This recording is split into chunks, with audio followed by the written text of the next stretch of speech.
Marketlərdə baha qiymətinə satılan qranolanı özümüz evdə hazırlayırıq, həm də daha sərfəli. Bizə buna görə lazımdır yulaf, qaysı qurusu, badam, damla şokolad, 1 paket vanilin, darçın tozu, bal və duz. İlk öncə qaysı qurusunu və badamı doğrayıram.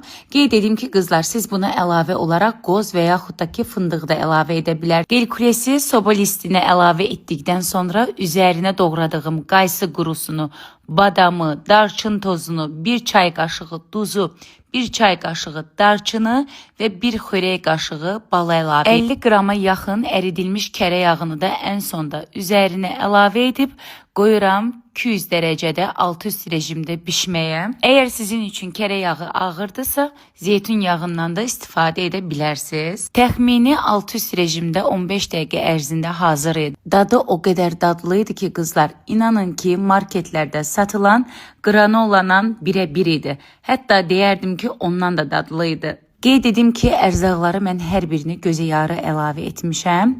Siz istədiyiniz miqdarda düzəldə bilərsiniz. Evdə hazırlayanda həm sərfəli olur, həm də daha çox alınır. Bir paketdə satılan marketlərdən qat-qat çox olur. Əgər bu postumu bəyəndinizsə, sizə də faydalı oldusa, mütləq hazırlayın və bəyənməyi unutmayın.